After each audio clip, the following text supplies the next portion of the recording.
Three teenagers admit they killed this baseball star for the thrill of it. So where are civil rights leaders in the White House on this? Let's talk to Fox News contributor and author of Backlash, Deneen Borelli. Deneen, good morning to you.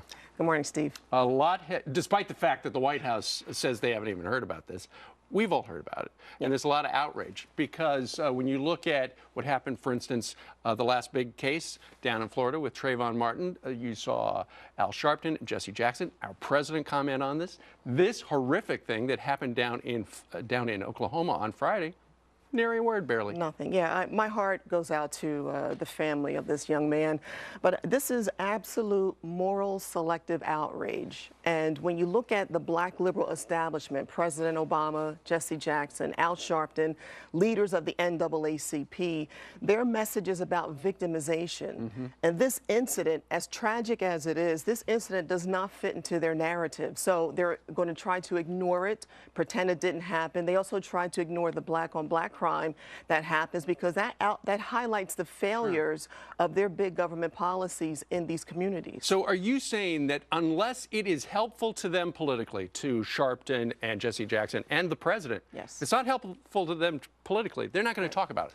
Absolutely. Look at the Trayvon Martin case, for example, how that was a local issue that was made a national news headline on a daily basis. Look at the school bus speeding in Florida. No mention of that from these individuals, except Jesse Jackson. When there was an ambush interview on him on it, he happened to issue a press release just last night. Right.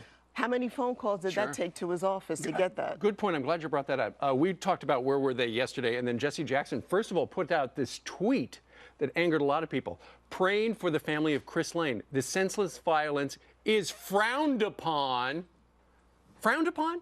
And the justice system will prevail. You're right. Then he wound up putting out a statement later that said this, because frowned upon, simply not enough. Yeah. The recent incidents of violence in America calls each of us to collectively resist all forms of violence in our society, in particular black-on-black violence that disproportionately affects every facet of black life in America. We must learn to live together in peace, and it goes on. But imagine if this was flipped around. 3 white kids shot a black person in the back. Imagine if this was flipped around. Right, absolutely. They would be in the streets already in Oklahoma, marching and protesting. In this particular case, it was 2 black teenagers and 1 white kid shot this 22-year-old white kid from Australia. Is this racial?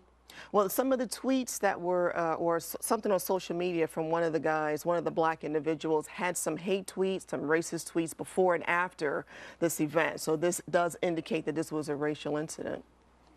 Man. All right. Deneen Borelli, thank you very much. Thank you. It is horrible. Thank you. What do you think about it? Email us, friends@foxnews.com.